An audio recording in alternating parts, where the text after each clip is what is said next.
Back again with the COVID cabal. What's up, crew? What's up, crew? What is up? When you are in the chat, drop a comment in the chat when you're online.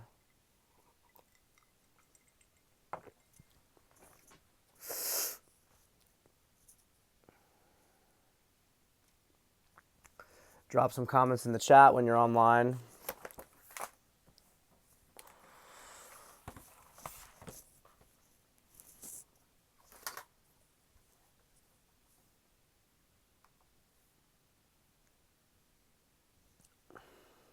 Drop some comments in the chat.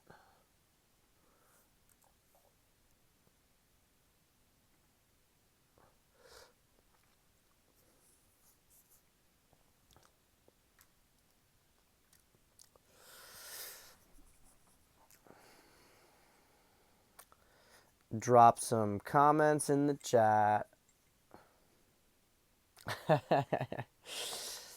Yeah, we got a couple. We got a couple bookshelves. So yeah, there's not a lot of space. A lot of books. A lot of books. That's how it is.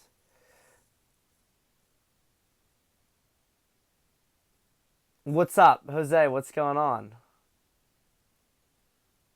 You catching one live, bro? You catching one live?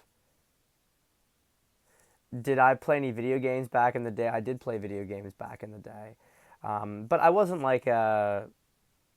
So with me in video games, I was a bit. I certainly played them, but and I did have an addictive personality with them, but I would kind of go through waves. So like I would play the game, like I'd play like a game or something a lot, and then I'd back off for a period of time. And I was always very active outside, and I'd play outside. I'd play with other things. So, but at the same time, I grew up in the '90s and the early 2000s. Video games were different back then. It wasn't. Um, Today games are so ubiquitous, and I played some games in college, but it was mostly, like I said, I'd go through like a bender. So like for maybe a week or two I'd play and then I'd stop playing. But I'd like maybe stay up all night. So I have that kind of personality. I'm more of a binge personality. So yeah. Yeah, that's it. And these days, about once or twice a year, I'll play a World War II strategy game, Hearts of Iron, if you guys have heard of it. Whenever they have a new update, I play it. I play it and I get to see the new update because I was really big on the history, and I tried to create my own World War II strategy game board game, and then it was getting too complicated, and then I realized that they had created a game that was trying to do what I did on a board, and so yeah, I played that, but that's pretty much it. That's pretty much it. And to be honest, like as every year goes by, it just becomes less interesting. It's much more interesting to deal with the real world to deal with. I mean, there's so much going on, right? There's so much going on, opportunities to make money, that kind of stuff. All right, so we got some interesting stuff to talk about today. Uh, some very very interesting stuff to talk about. Jose, I do have the old archives, and maybe I'll make them public at some point. Maybe I'll make them public. We'll see. We'll see. Keeping them for posterity's sake. So I'm gonna warn you guys ahead of time that this topic of conversation is not meant to be conclusive, and it's not. One of the things I realize is that, especially on areas that I'm still learning a lot about, which is like these very complicated kind of economics. My when I'm speaking it, it's kind of getting organized. So I I'm gonna do the best I can. Is what I'm trying to say. I'm gonna do the best I can. But what I want to talk about today is I want to bring up and try to integrate together a theory I heard that was proposed by Tom Luongo. And one of you guys actually tipped me off to it. And I was familiar with Tom as a guest on the Duran before. And if I'm being honest, I don't really like him that much personally. I think he's kind of annoying. Um, and sometimes I think he can be kind of evasive to the main topic, but there's certain things he really knows well. And he was talking about some stuff that was quite interesting on the macroeconomic picture. So, one of the things that he was saying was that the US has been basically tied up with the Eurozone for the last decade. And so the Eurozone, ever since I believe the debt crisis, I'm not actually sure about the timing, but suffice to say, the Eurozone, the European Central Bank, is printing like crazy euros. And that the European Union, in a certain sense, has been using the United States, using it militarily. Remember, Trump had really big issues with the European Union about the parasitism. And then there was this whole thing with Brexit about getting Britain out of the European Union because of essentially what, and this was kind of complicated because it was like, we all associated Brexit as being a populist movement, right? And as being this positive thing for Britain. But it's important for us to remember also that with Brexit, the reason that Brexit happened also was that there was a significant mainstream faction in the Conservatives that wanted out of the European Union for very different reasons than the Nigel Farage people. And you look at Britain today, and it's kind of debatable how much Brexit really did. I mean, Britain still has political crisis, and they still seem to be fairly tied up with EU foreign policy. It's a very interesting kind of thing to consider with the whole matter. But the point here, that was a digression, but I think it's important to hold that in the background because there's important things here with it. It's relevant to the big picture I'm going to try to paint here, roughly. So, in many ways, the U.S. has been kind of used by the Eurozone because as the Eurozone keeps printing money, the United States has also been printing money. And so I apologize again for the way this is coming out. It's not the clearest way of communicating. The Fed gets a lot of crap. Let me start this way. The Fed gets a lot of crap. And the Fed gets a lot of crap for a reason. We give the Fed lots of crap. We don't like the Fed. Okay? We don't like central banks. We know what the Fed is about. We know how the Fed got control of America's monetary system. We know what it's done. The devaluation of the dollar over the years. However, why has the Fed been printing so much money? Why has the Fed been printing so much money in the last decade or so? Is it just because the Fed is a piece of crap? Well, the Fed's printing so much money in part because the European Central Bank is printing so much money, but also because they have this Euro futures peg that they've tried to maintain, but also because Congress is spending tons of money, right? And so understand it from this perspective. We have huge, huge amounts of debt.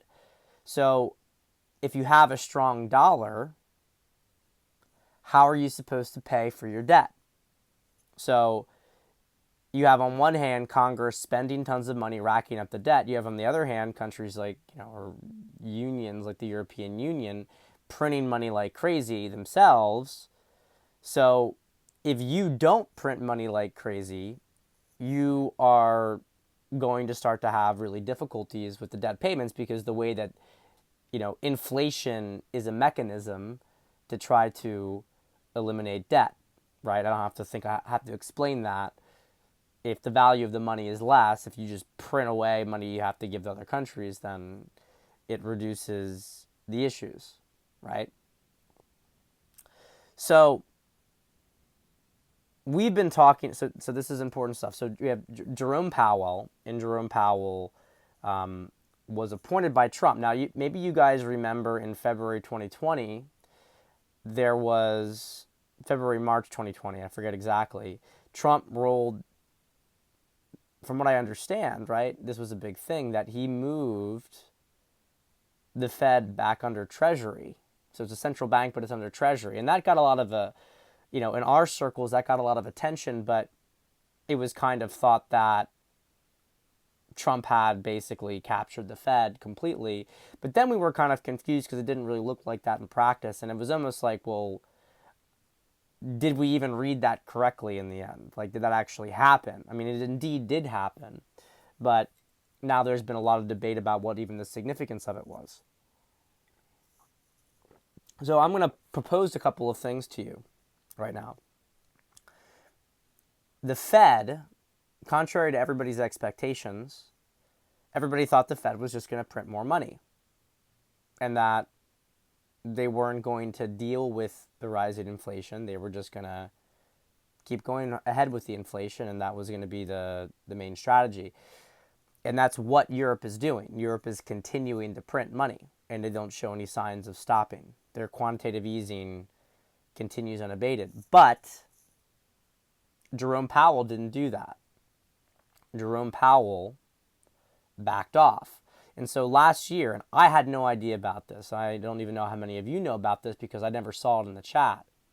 But the Fed stopped basically buying Eurobonds.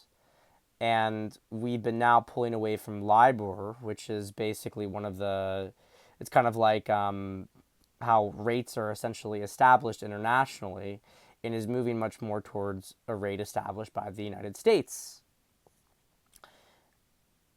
And Powell's raising interest rates. Now, what's interesting is that, and I didn't know this, but Powell is he's a protege of Volcker. Volcker, for those of you who remember your economic history, is the one who gets the credit in the 80s for essentially stopping the stagflation of the 70s. He raised interest rates till they got to as high as 20%, and it ended up breaking the collapse of the dollar and ended up creating a strong dollar again, basically. It reconstituted the dollar, essentially. So Powell is a protege of Volcker. Powell was appointed by Trump, and there's this interesting thing going on where now Powell's policies are going contrary to the European Central Bank's policies. And so what you have right now is the euro, you have the pound, the Canadian dollar, the Australian dollar, they're all going down, but the euro is really tanking, and it's being squeezed on one hand by the ruble, and we've talked about this at length about the gas for rubles stuff and the reasons this stuff is happening. Yeah, thank you. London overnight cash lending rate is LIBOR. Yeah. And Powell has been moving the U.S. away from that, from what I understand. It's a different rate, a rate based more on the States rather than one that's kind of global. Because if I'm correct about this, LIBOR is determined by essentially foreign banks. I think J.P. Morgan has a branch in London, but it's the only American bank that is connected to the LIBOR rate. Again, I don't consider myself a strong expert on any of this stuff. So but I think that that's correct, and I encourage anybody to give any kind of corrections on details in the comments because I'm trying to pull this stuff all together. Okay. So what's happening is with this rate increases that Powell's done, and Powell seems to be wanting to push the rates even higher. And we don't know how high he's going to push it. I mean, presumably he doesn't want to push it so high that the housing market collapses, although I think that's going to happen. But there's a lot of indications that he wants to pull the stock market back to where it was prior to even COVID. So I mean, and right now they're not doing any QE, but there's some indications that they might do a quantitative reversal and basically trying to pull money off. So it's very interesting because this is something this is making it worse for the Europeans, not the Americans. I mean, obviously there's negatives to this. Don't get me wrong. It's the U.S. economy is in stagflation. It's kind of broken, but this is a level. This let me be more modest at first. This is not a policy in lockstep with the Europeans, and it's very interesting why that would be the case. So let's break this down a bit. There are some other things that have happened in the last few months that were very interesting. At the end of last year, you guys remember there was this big push for Build Back Better, which was just absolutely massive spending bill. I don't remember. It was 1.4 trillion, I think. Insane spending bill. And it was blocked by, okay, Republicans, but two Democratic senators as well, Manchin and Sinema.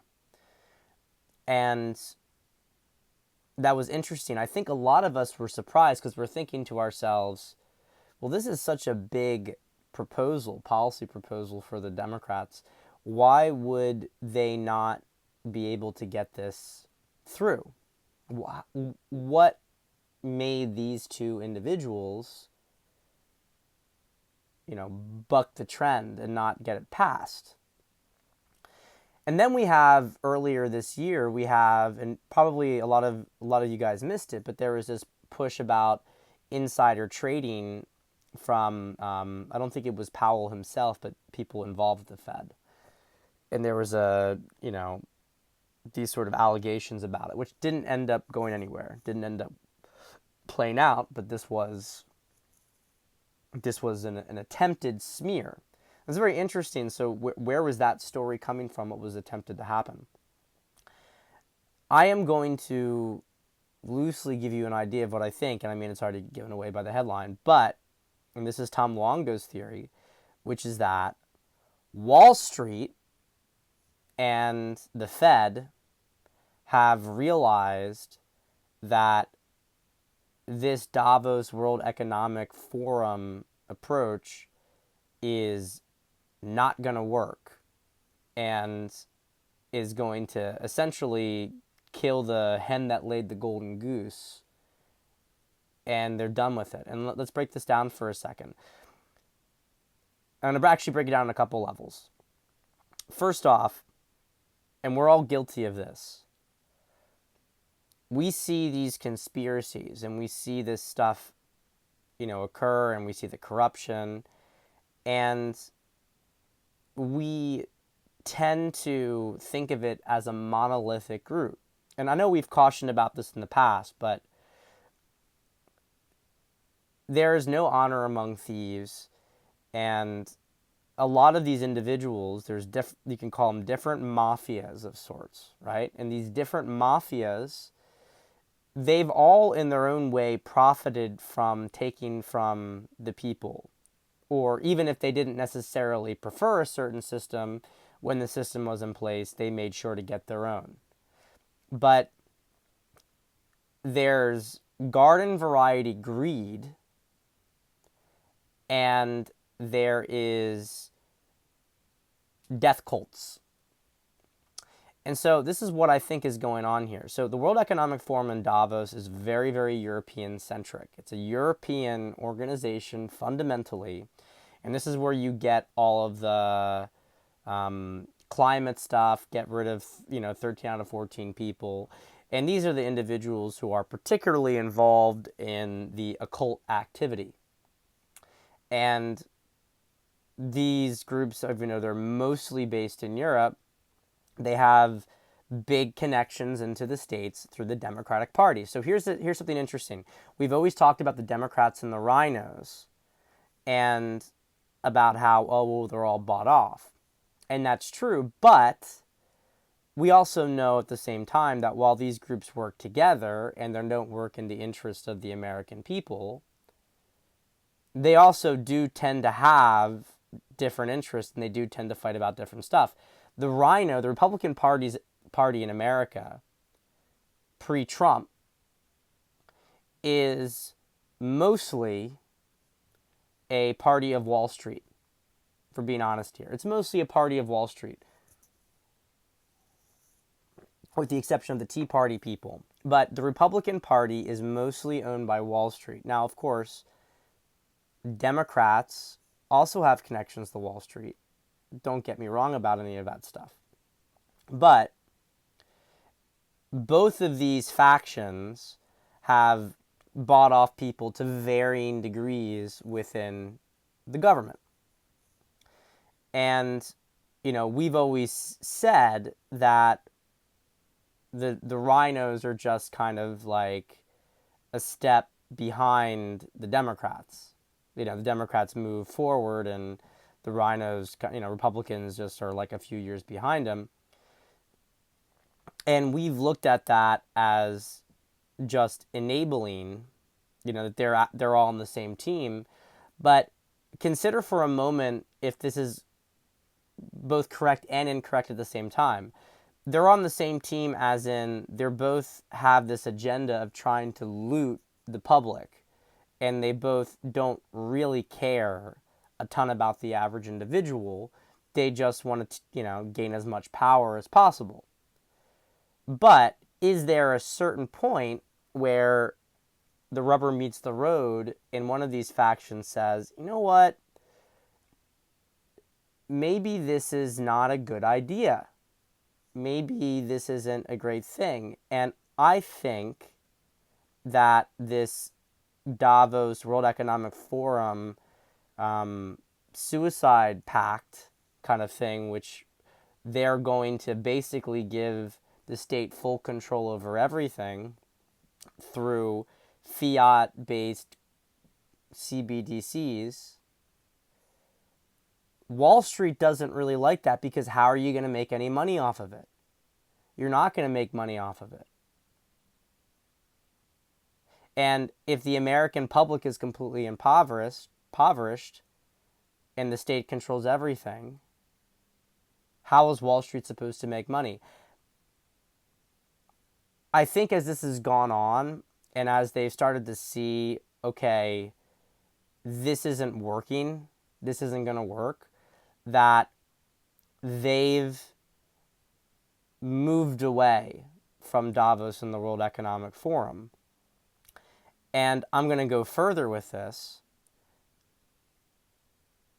I think that this explains a lot of the behavior from Trump that we don't know or understand or like, including some of the vax promotion stuff. Okay? And here's where I'm going with this. One of the things that like really pissed off or like we found kind of tedious was Trump always kind of like sucking the dick of Wall Street and going around and constantly talking about like, stock market highs, like all the funny classic thing, all new stock market all-time high, all-time high. He's always talking about this stuff, always like trying to bring people from Wall Street or people from big business out and trying to prop them up.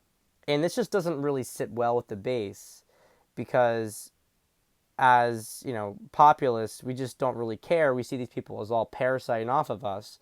And it was always this kind of thing, and we're like, oh, well, we don't really like that Trump's doing it, but whatever. But I think I'm starting to get it. The truth is that we probably didn't have a fucking prayer. There wasn't enough time. There was not enough time for the populace to get together, and we have no institutional base of power. And so a lot of what Trump has been doing has been trying to convince this Wall Street faction that they need to accommodate populism, or at the very least stop supporting the World Economic Forum, because the World Economic Forum is literally trying to create hell on earth and will take away everything from them. And so I think to a certain extent, Wall Street has a lot of money and power, but doesn't have any sort of popular support. And so it's always kind of hidden beneath bullshit stuff in the States. They don't care about the people, but they haven't had the kind of cover that the World Economic Forum has, because they've constantly pushed the communist stuff and they've controlled the education system. And so you see Trump, and he's constantly trying to work with these Republicans, and we get really frustrated. We're like, just fuck them. But the whole thing here, this is the art of the deal. He's been trying to get these people to fragment the corrupt powers that be, so that some of them will say, you know what, maybe it's better for us to try to rebuild America and maybe rebuild it under a gold standard and just be done with fiat and be done with the system. We'll make money under this system, make money under the new system. But we're not going to make any money with the World Economic Forum, and these people suck. And so, and I think that this starts to explain a lot of different things, like the mixed responses to crypto, and also the individual types of crypto, because the World Economic Forum doesn't like Bitcoin, doesn't like gold or that kind of stuff. But Wall Street is actually moving fairly substantially into crypto. Now, of course, they've been using it more as a speculative asset and a pump and dump kind of thing for now. But Wall Street isn't opposed to crypto. They just simply want to have influence in it. They want to have a stake in it. They want to try to co-opt it. They just want to make money off of it. I mean, Wall Street is greed, basically. It's greed. If they can make money off of something, they want to make money off of it. But XRP, and this explains a big discrepancy, because a lot of people are talking about how XRP, on one hand, you have this whole community of XRP who's really, really big on, Great Awakening, anti-CABAL, which I think we should be more specific about and be at this point and delineate the CABAL from the World Economic Forum, from the Wall Street branch, right? Very, very anti the World Economic Forum, Davos kind of group, but not necessarily, it's let me put it this way. Let me put it this way, because I actually don't know on what side XRP is. I don't know what side XRP is on. But what I can say about it is that it's definitely going to be part of the CBDCs. But this is what we're trying to understand here, is that there are two versions of CBDCs that are competing against each other. There is the World Economic Forum's one, which is that they control everything. It's a social credit system. And then there's the other one, that Russia and China. And I believe this Wall Street, perhaps, faction as well, and I'm not saying they're working together necessarily, but that they're doing a CBDC which is backed on gold and commodities. And that's national CBDCs. And so when we talk about the CBDCs, we have the one that we really don't want, and then we have this other one which we also don't want, but it's kind of more complicated and gray area about what exactly it means and what it's going to mean. Because if the end goal of all this stuff is to move the United States back to the gold standard. That's quite substantial. And Brix Weir talked about this in his Road to Ruta theory, which I think is such a stupid name. I think it's like, it's hard to take seriously when I hear that. Although I understand why he used it, because what he's basically referencing with this is that the Boston Fed published this kind of comic book, and it's filled with all this kind of symbolism back in the 80s. And they did actually prior, it was republished in 2007.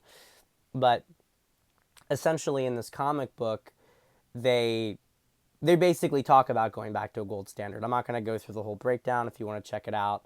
And there's a whole thing with Alan Greenspan talking about this as well, and how Alan Greenspan, who was a big Ayn Randian, was part of this group who wanted to actually create a crash in the fiat, to run fiat up to its extreme, and then to have the U.S. go back to a gold standard.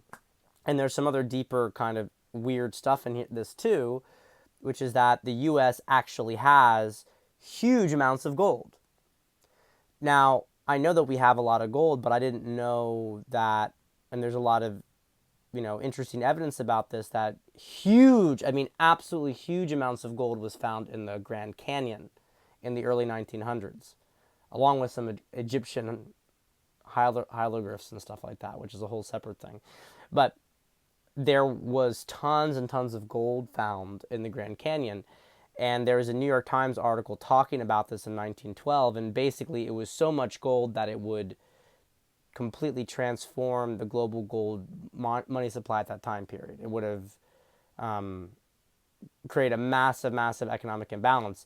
Very interestingly, a year after this goes public, you have the Federal Reserve.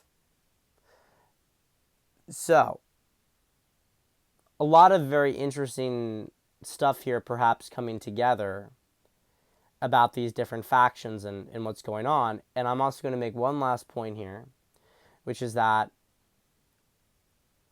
you've seen a lot of billionaires start to move away from the Biden administration, the regime, right? You have Musk, of course, you have Bezos, and I don't think he's going to be the last one you see. There's going to be more. I mean, Bezos, like, is Bezos somebody who's, a good guy? No, he's not. He's not. But now he's coming out as this sort of hero. And look, I think what's important for us is to keep the big ultimate picture in mind here. That we don't want Elon, we don't want Bezos, and we don't even want Trump. We don't want other people to dictate our lives and how we're supposed to live, and we don't want economic piracy. Okay, we don't want that anymore, and we're not going to accept it. We're moving back to government by the people, for the people, and not for a new class of oligarchs. But I think it's important to note that there's been a turning of a change of the wind, and you have this particularly bad class of actors is now seemingly more and more isolated. And, this gets into the interesting first beast and second beast kind of stuff, which I think, we always keep in mind with that, right? But on a certain level here, I can start to understand what a lot of this plan is and the alliances that you need to have, and why maybe Trump has made some of these compromises, which suck to us and seem like selling out. But maybe there's this bigger strategic imperative, which is that we need to get these people off that train if we're going to actually set things right. So that is my fundamental postulation here. What I think economically is that we are going to continue to have this disinflation, this raising of interest rates, and I think the dollar is going to strengthen, relatively speaking. Now, the big question here is, um, you know, this is this is one of the this is one of the big things that as all the countries start to print money, the dollar is going to become much more highly valued compared to other currencies. The DEX index, it's going to go up because they're going to be looking, and so the dollar, even though on the domestic level the dollar is going to buy less and less, on an international level there's going to be a big demand for dollars.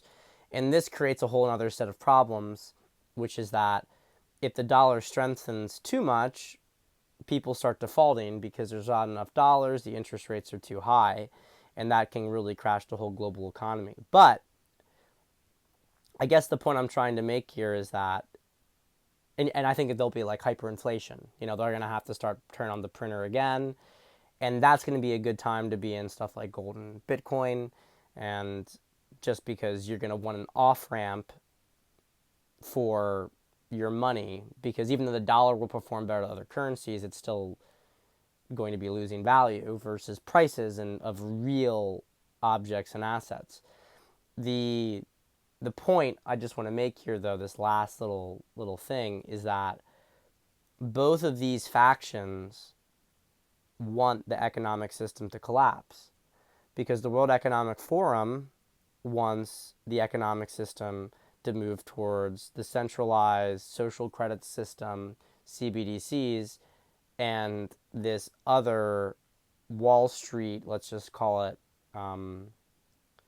faction that Russia and China are in their own way aligned with, a multipolar kind of world.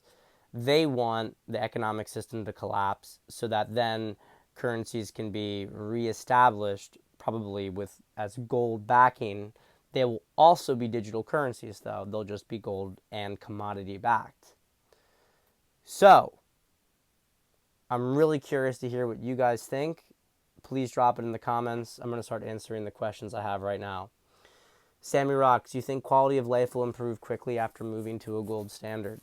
You know, I can't tell you.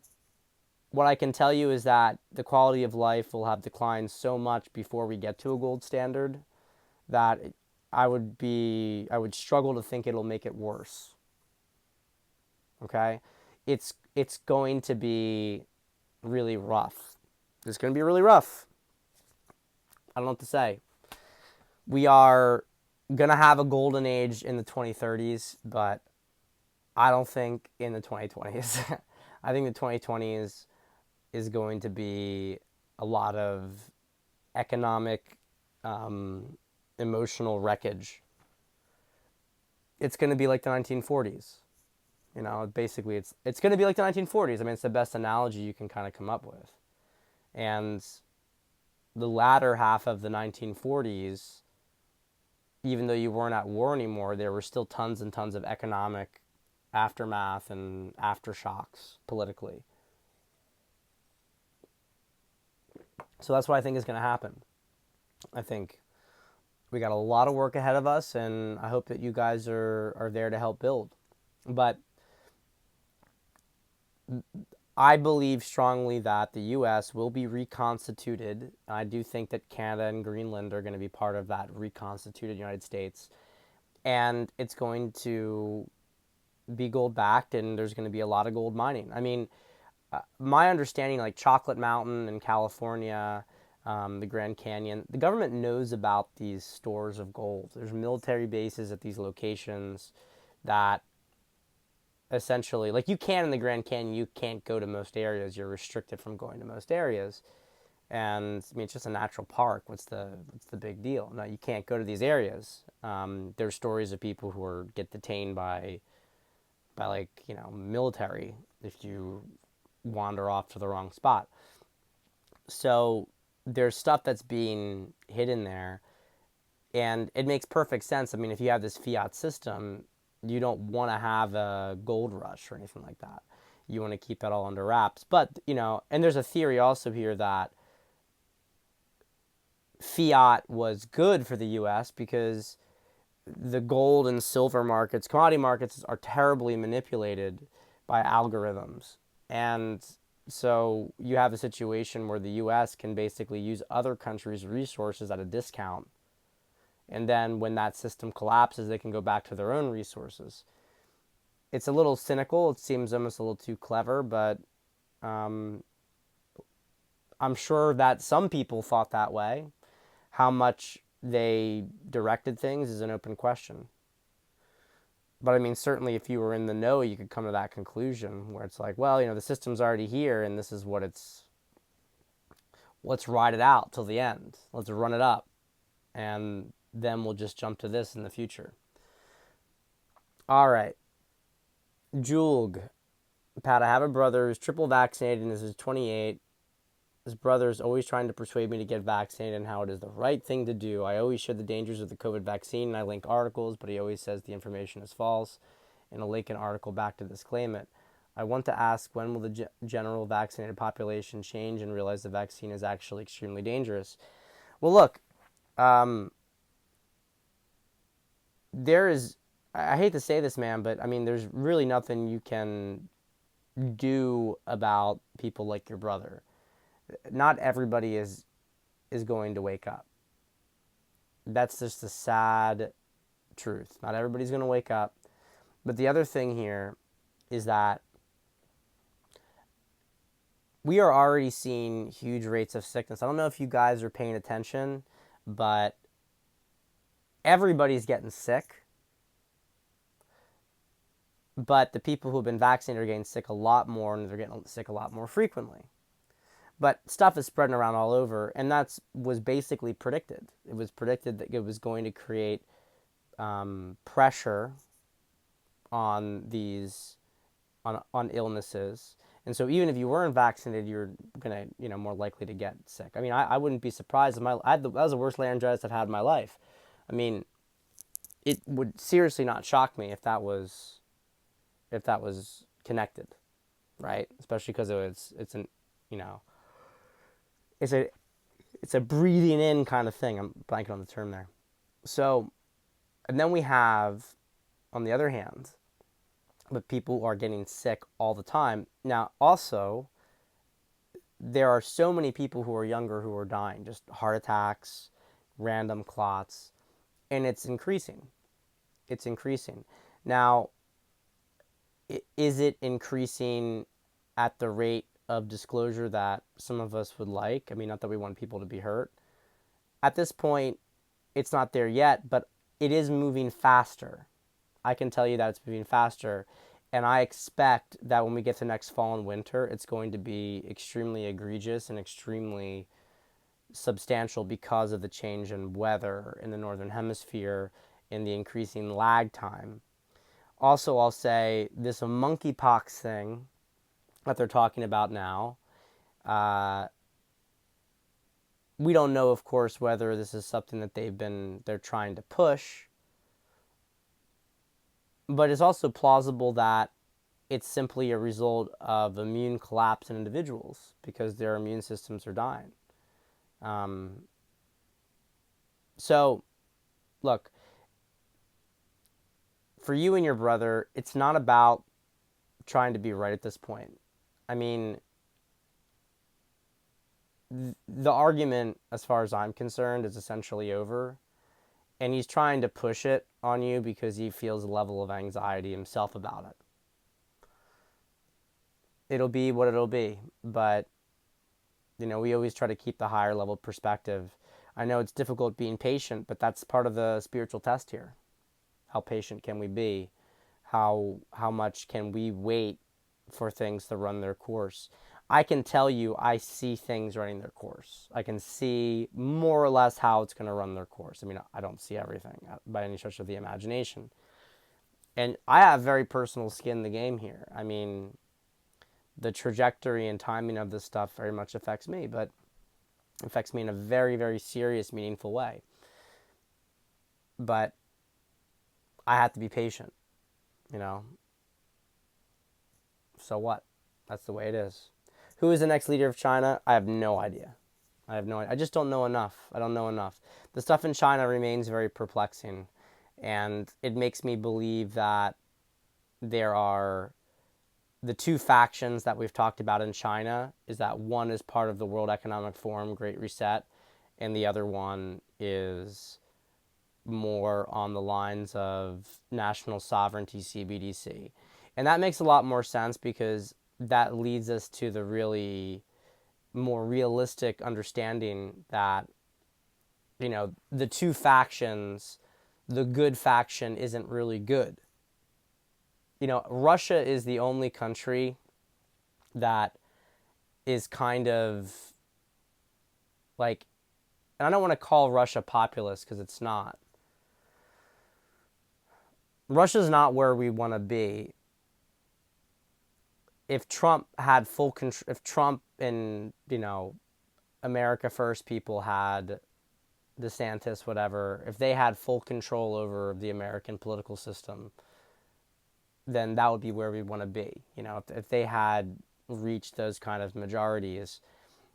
But Russia is kind of like the closest thing that exists in a major power. Obviously, Hungary is there, but they're a minor power. So China, the two factions are both way further over. But again, you have one faction that's World Economic Forum, one that isn't. And so we deal with the first enemy, the real enemy, which is the World Economic Forum. And Obama and Pelosi are connected to the World Economic Forum, right? The Democratic Party, but Obama in particular, is World Economic Forum. So this is the kind of interesting thing, is that the Fed, by raising these interest rates, kind of screws the programs that the World Economic Forum people wanted to start to create in the United States with the Great Reset. Because they just don't have the money for it, so their whole thing is we'll just print money. But they don't have, it doesn't seem at this point, or at least this is an interesting theory, that they have a compliant Fed. So, Lucky Rice, is it going to be 1940s across the planet, or more or less painful in different countries? It is going to be painful across the world in different manners. So you had Russia Today talking about how they're like, look, we have a record wheat harvest. We're happy to sell our wheat. We're happy to sell our potash on the international market. But, Europe's not, the sanctions won't let us do it. And they're basically saying, like, don't hold us responsible for people starving because we're happy to sell it. You're not letting us sell it. I do think that there's going to be mass starvation, and I do think that there's going to be some serious economic pain in the States. I mean, if you see gas go to $6 a gallon on average across the country, which means out west it might be closer to $8. You see gas go up to $6 a gallon. I mean, that's going to be serious, serious economic pain. And of course, the prices of everything will go up. But is it going to be people dying of starvation and stuff? Not in the States. I think the States is going to experience pain, serious pain, but it's not going to be kind of stuff like, I don't think most people in the country are going to have a hard time still getting some food. They might be hungry. They might not get what they like, right? They might hate what they have to eat, but they're not going to go hungry, or they're not going to starve. Europe, I think, is going to be so catastrophically fucked because the death cult has their epicenter there, and Europe also doesn't have resources to fall back on. I mean, it's really tough to mess up the United States because the United States has so many resources. Like, the U.S., everything that happens to the U.S. is like self-inflicted wounds. And even those self-inflicted wounds, it's like the wounds heal quickly. Europe's self-inflicted wounds, it doesn't have a lot to bounce back on. It's a really messed up continent at the moment. And it'll be interesting to see what happens when this is all over with its relationship with Russia, because I'm increasingly convinced that the future of Europe lies with Russia. Europe has obviously immense potential and immense human capital, but it needs Eurasian resources to be able to be relevant. I mean, we're leaving the era of when people are relevant simply because, like, we've become so abstracted from real things, the base of which is food and energy. Which, by the way, it's interesting with Putin's thesis when he was getting his degree was about that, basically talking about how, like, the power really comes from, there's abstracted levels of power, but at its core basis, it's food and energy, and then you go through various commodities and stuff. And if a country has food and energy, it's able to be sovereign. And that was basically what he did to Russia, lean on Russia's natural resources to reestablish its sovereignty. So it's quite interesting to think about. Whereas you have these intellectuals, the World Economic Forum, the communist people, who essentially believe that, their ideas and their bullshit has value. And the economy is increasingly reflecting that that's just not the case. In fact, maybe has negative value. Do you know Bix Weir's Road to Ruta theory? Well, yeah, I think that I think I've said it, but the theory is that the Fed was going to destroy fiat currency and bring back the gold standard. I think that was the crux of the theory. So, no kidding, I had no idea about the Grand Canyon situation. Makes sense. Yep. Monkeypox. Heard the vaccine was made for monkeypox before COVID was a thing. Yeah, I haven't heard that, but I mean, I know that there's been some stuff about them getting smallpox vaccines at locations. And look, I mean, for the midterms, are they going to try to do stuff? Of course, they're going to try to do stuff. They're going to benefit a lot from another pandemic. But I just don't think that you're going to have to, like, in order to convince people that there's a real pandemic, you're going to have to make it, like, people are going to have to really be dying en masse. And they may try to blame the vax for it. But I just don't think it's going to be persuasive. I think that that's a card. They played the pandemic card. They don't have much of an alternative at this point. I don't think that they can do much else. I don't think they can play the card again. It's just not going to have much of an impact.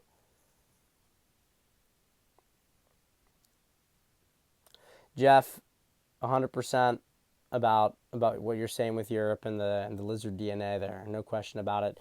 And also just say happy graduation to your daughter. All right. So, is it fair to say our favorite astrologer, Paul E.P.'s patchwork manifesto thesis of fragmentation will apply to occult groups, larger cabal factions? Yeah, I think so. I mean, look, here's the. I think there's always been factions. It's just kind of like, for a period, they one group kind of takes the initiative. One group has more vision, more ambition. The others, and I think that you can say in this case, Davos had a real vision of hell. And the others were like, look, I mean, sure, maybe, yeah, like, the process of it involves looting. Yeah, well, if you're going to do it, I want a piece, It's that kind of stuff. But I think that what we're seeing is a changing of allegiances. And the real question is going to be how much we accept those people who broke away. I mean, look, I'm not interested in like any meaningful wealth confiscation or stuff like that. I think it's an open conversation, but I'm not personally interested in any kind of meaningful long term accommodation. Those people can make money like the rest of us can make money. They don't need to corrupt the system and buy people. That's unacceptable stuff. It's just not going to work anymore. And by the way, I'll just make the side point. That's the real difficulty with why the Republicans didn't do anything against the Democrats when it came to the election theft was because they're still in the elections too. The people who were paying for it may have been different groups, but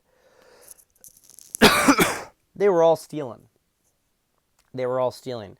So I mean, look, we deal with Davos, we deal with World Economic Forum, but does that mean that that's the end of it? No, it's not the end of it. And we'll have to continue to push until we get a fair system. And we have to remember not to, let's celebrate the changes. Look, I'm much happier to deal with Wall Street, and I don't, I'm not like a purist in the sense that we got to take away everything from them. We just need to have a fair system, at least going forward, right? That's just the way it is. And if there's going to be resistance to that, they're going to be on the shit list. So they can play fair going forward, or not, or they're in trouble. That's my perspective. I think this is all good news. I don't know. I think that we're starting to see the real evidence that the factions have changed. That the now I'm not I doubt it's an immediate thing, but I'm sure it's been there. And look, maybe this is part of the reason with Trump and the vaccine. We dealing with Wall Street, dealing with some of these individuals. God, I mean, I know we all hate it, but maybe he had certain agreements, and there's a bigger, if he went against it at that point, he would. I don't know. I'm speculating here. I'm speculating. But what I can see very clearly is that Trump understood that there's not a prayer for populism to beat this, um, to beat these entrenched groups if they team up against populism. If, let me put it this way, if the elite see the people as going to kill them, or a big enemy for them, and there's no chance for accommodation, then they're going to work together, and they're going to just do what they can to stamp them out.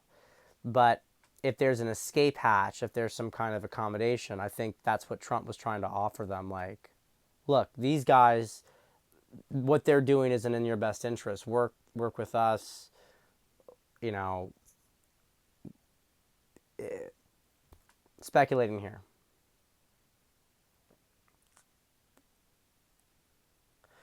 Yeah, well, Jeff, I mean, I think you missed the beginning of it, but that was one of the big things I was talking about. I mean, how Russia and China are moving in that direction for sure, but how the U.S. is probably going that direction as well. Um, in the short term, it's unclear as to whether people are going to go and try to scrounge up rubles globally with this stuff before they go after dollars, just considering, um, if just the global demand for dollars is so high, and if the interest rates keep going up, people are going to be getting a return on it. Are they going to go for it? I think it's certainly plausible. But yeah, I mean, we're definitely seeing the end of fiat in the next 2 years.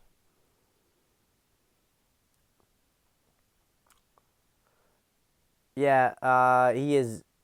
I don't know, man. I mean, how anyone can see a picture of Jacob Rothschild and not see a lizard. He is the creepiest dude. He is absolutely the creepiest dude. I mean, that's a whole other thing about getting into the DNA and all this stuff. But anyway, guys, I think that pretty much covers it. I mean, little side updates real quick. We have Sussman's trial going on. The judge, of course, is like connected to Lisa Page. I mean, it's so incestuous. It's not going to be a fair trial. I expect some kind of Ghislaine Maxwell kind of thing going on. But we'll see. We'll see how it plays out. In Ukraine, we have the surrender of Azovstal, and we have the capture of Popasnaya, and now reports of the Ukrainians trying to withdraw from Severodonetsk because their defensive position has been essentially untenable. So we'll see what happens there. We'll see what happens. Very interesting to see these different machinations, but I hope that some of this conversation colors it in a bit. I mean, we talk so often about how we're dealing against this group, but there are a lot of subtleties and layers to it. And we shouldn't ever lose big picture about what we're trying to accomplish and what the golden age is really going to mean. But I think I'm not speaking for myself when I say it's nice in the meantime to have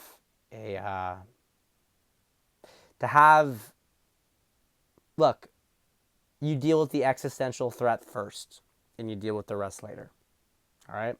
Anyway, guys, I will see you soon. Enjoy your weekend and take care.